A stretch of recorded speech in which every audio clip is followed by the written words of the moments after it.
coastal plains includes advancing or retreating shorelines. Advancing shoreline का मतलब होता है gain of land. Retreating का मतलब होता है loss of land. लिख लिया तो go ahead देना।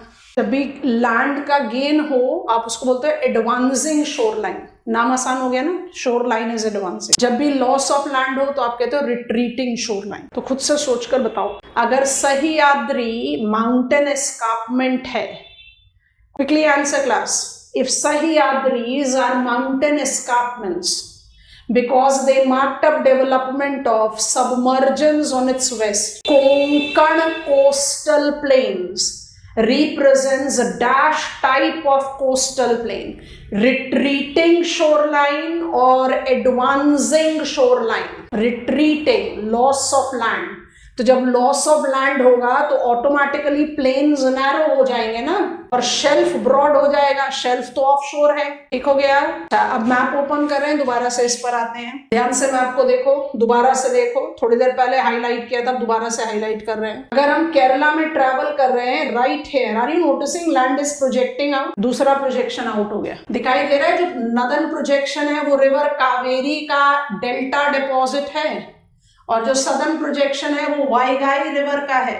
Are you noticing it is advancing shore line, gain of land. आगे बढ़ो, बिल्कुल स्ट्रेट शोर लाइन जाएगा, ये आगे लैंड का एडवांस। कम ऑन, नोटिस करें, this is Krishna, this is Godavari, yes no class. और बढ़ो आगे, almost plain and then comes the projection out. ये आ गया ना ब्रह्मणी और महानदी, हो रहा है ना एडवांसिंग डेपोजिशनल शोर लाइन। अच्छा, यहां पर मैनिपुलेट करेंगे क्योंकि विजिबल नहीं है, तो नोटिस करो ध्यान से। ये मेरा कठियावाड़ है, ये ऐसे करके जानबूझकर ऐसे बना रहे ताकि आप लोग आराम से दिखाई दे। अब ये मेरा क्या है, नर्मदा रिवर, ये मेरा क्या है, तापी रिवर। आपको समझाया, Narmada rises from Amarkantak, Tapi rises from Gwaligarh, तो तापी तो छोटी रिवर होगी। अब नोटिस करो कि ये दोनों एस्चुराइन माउथ बनाती हैं, तो रिट्रीटिंग शोर लाइन का एग्जाम्पल हो गया ना। और वही रिट्रीटिंग शोर लाइन आपका कोंकण हो गया, मालाबार नहीं होगा। मालाबार इज टेक्टोनिकली स्टेबल, ये चीज हमेशा याद रखना। अब प्लेन्स को डिमार्केट कर रहे हैं, ये बना आपका नैरोअर प्लेन्स, ये बना कंपैरेटिवली ब्रॉडर प्लेन्स, गुजरात पर भी नहीं आए, ये आपके सिग्निफिकेंटली ब्रॉडर प्लेन्स बन रहे हैं। East coast plain is lower Gangetic plain, Utkal plain, Northern Circars plain and Coromandel plain. Gujarat plain को भी छोड़ रखा है। यहां पर आपका है मालाबार प्लेन और कोंकण। कोंकण कहां कहां एक्सटेंड किया? Konkan is Maharashtra, Goa, Karnataka, retreating shore line, ठीक है। Lower Gangetic plain is West Bengal, Utkal plain is Orissa, Northern Circars is Andhra Pradesh, Coromandel coast is Tamil Nadu. व्हाइट से रिवर बना रहे हैं तो यहां बना देते हैं। ये सब के सब क्या है? सुंदरबंस, हुगली रिवर जो वेस्ट बंगाल से लेकर बांग्लादेश तक चली जाएगी। खुद से देखो, lower Gangetic plain, Hooghly river, advancing depositional shore line. Utkal plain, Mahanadi, Brahmani, advancing depositional shore line. Northern Circars, Kaveri, Krishna, Godavari, advancing depositional shore line. Coromandel coast, Kaveri, Vaigai, advancing depositional shore line. समझ में आया कि नहीं? एडवांसिंग डेपोजिशनल शोर लाइन यहां लिख दे रहे हैं। ऑल ईस्ट कोस्ट प्लेन, दो चीजें लिख रहे हैं, पहले समझ जाओ। All east coast plain are advancing depositional. ये हुगली रिवर है, ये ब्रह्मणी रिवर है, ये महानदी है, ये गोदावरी है, ये कृष्णा है, ये कावेरी है, और ये वाईगाई। सारी रिवर्स आपके स्टडी में आई अभी पेनिनसुलर प्लेट्यू के, तो आसान हो गया काम। All east coast plain is advancing depositional shore line.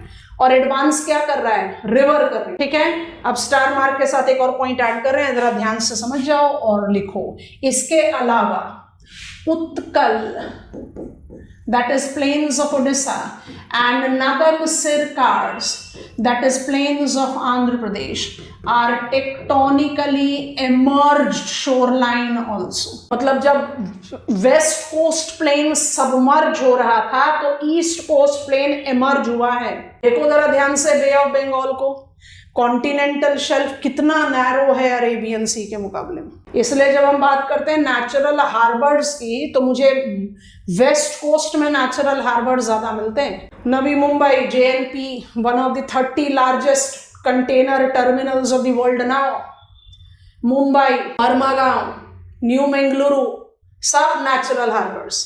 और जब आप ईस्ट कोस्ट में आते हो तो आपको मैक्सिमम आर्टिफिशियल हार्बर मिलते हैं, एन्नोर, चेन्नई। क्यों?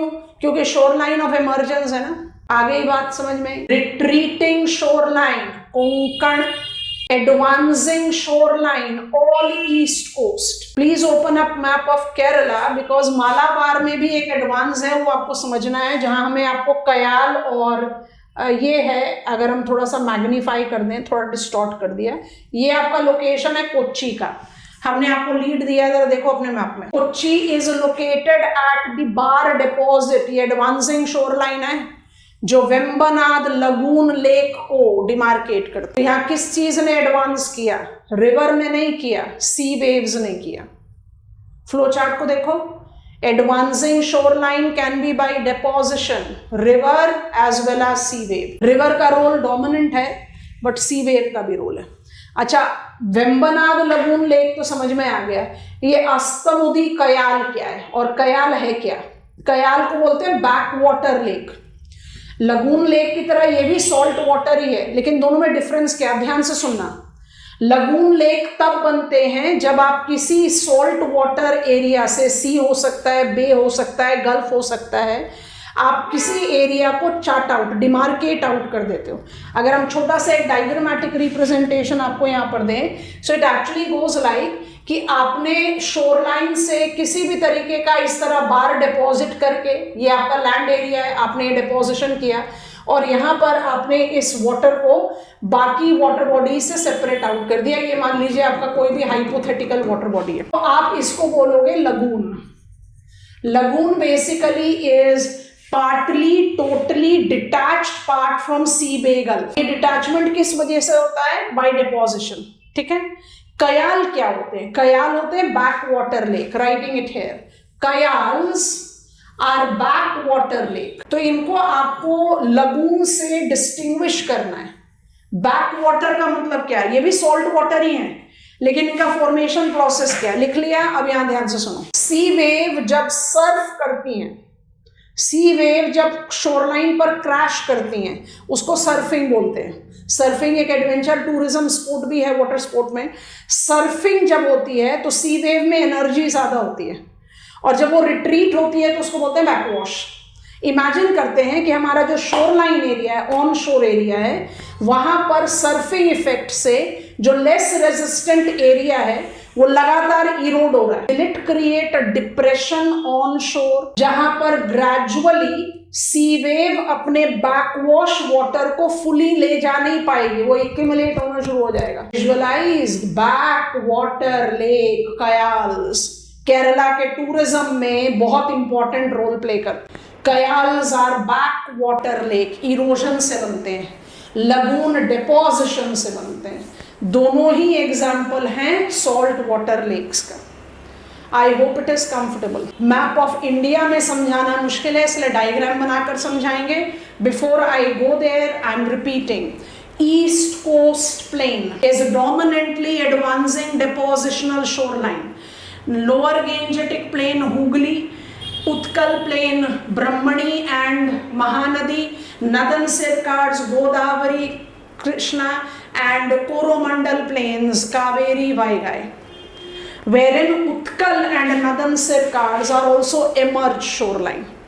वेस्ट कोस्ट की अगर हम बात करें तो we have got Konkan as a shoreline of submergence retreating, and Malabar जो है वो टेक्टोनिकली स्टेबल है, जैसे कोरोमंडल टेक्टोनिकली स्टेबल है, बट मालाबार में आपको एडवांसिंग डेपोजिशनल इफेक्ट मिला वेम्बनाड लगून लेक से, एक्सक्यूज मी, और कोरोमंडल में आपको मिला advancing depositional by Kaveri and Vaigai reverse.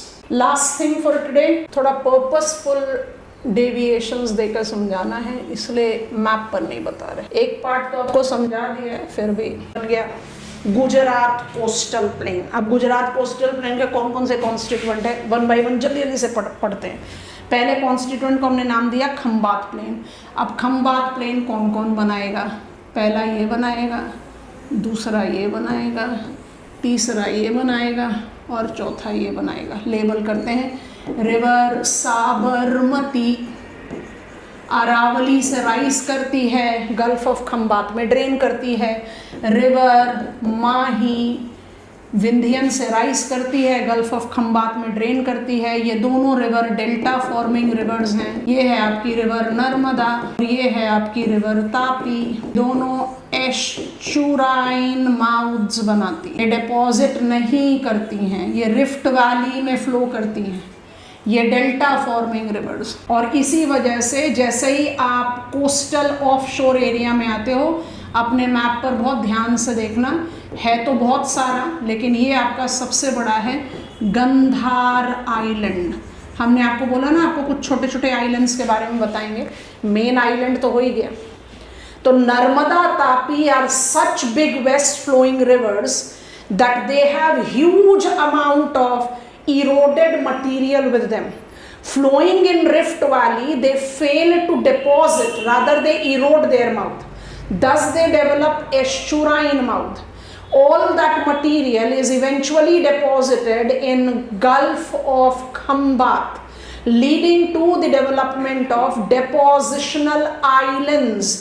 Gandhar island is one such example. आपको दिखाई दे रहा है गंधार आइलैंड, लेबलिंग ना भी हो तो भी आपके मैप में दिखाई दे रहा होगा, big Oval shaped island. Hydrocarbon reserves हैं यहाँ पर, बहुत इंपॉर्टेंट। खंबात प्लेन्स, ये है ना gulf of Khambhat, is Khambhat plains only with estuarine mouth? नहीं, it also have delta developed by Sabarmati and Mahi rivers. Done हो गया। अब जो दूसरा प्लेन आपको लर्न करना है उसको कहते हैं कच्छ प्लेन। अब कच्छ प्लेन डोमिनेंटली किसके लिए जाना जाता है? सॉल्ट मार्शेस के लिए। कच्छ प्लेन का जो सबसे प्रिंसिपल कॉन्स्टिट्यूएंट है उसको बोलते हैं Rann. What is Rann? Rann are salt marshes. आप बोलोगे भाई सॉल्ट मार्शेस बने कैसे? Salt marshes of Kutch Plain is due to shoreline of emergence. Kutch Peninsula emerge हुआ, emerge होने की वजह से गल्फ ऑफ कच्छ रिट्रीट हुआ, रिट्रीट होने की वजह से जो कुछ सॉल्ट मार्शेस पीछे रह गए वो रन ऑफ कच्छ बनाते हैं। Run of Kutch is mouth of river Luni. Is Kutch Plain only known for run, the salt marshes? No, it is also known for bunny plains. पढ़ोगे बायोम्स में, एक arid grassland है, सबई grass आता है मरुस्थली में और बनी ग्रासेस आते हैं गुजरात में। और Kutch Plains are principally known for creeks. कुछ तो बड़े पॉपुलर हैं, आप जानते होंगे। ABC लेबल कर देते हैं। A is Sir Creek, B is Kori Creek and C is Godia Creek. Sir Creek requires no introduction. कोरी की के टिप पर आप मैप पर जरूर नोटिस करना लखपत। ये क्रीक सब नेविगेबल क्रीक्स हैं और नेविगेबल क्रीक होने के साथ साथ इंटरनेशनल बॉर्डर पर लोकेटेड है, so automatically they become strategically very important. Sir Creek 1968 Kutch tribunal 320 square kilometre of area awarded to Pakistan.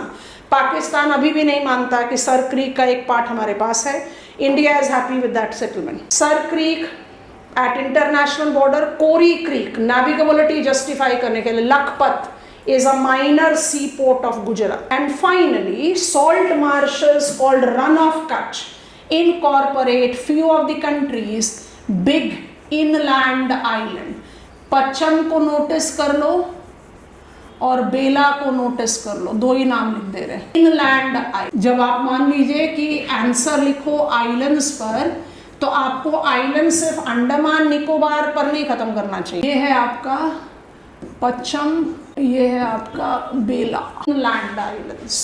Gandhar is near shore island. So Kutch plains are known for navigable creeks, inland island, bunny plains, but is principally known for salt marshes called Run of Kutch. It again makes example of emerged shoreline. तो ऐसे करके class conclude करते हैं। Northern plains तो नहीं पढ़ पाए, coastal planes हो गया। ध्यान से सुनना, when I talk about coastal planes, Malabar plains of Kerala and Coromandel plains of Tamil Nadu are tectonically stable.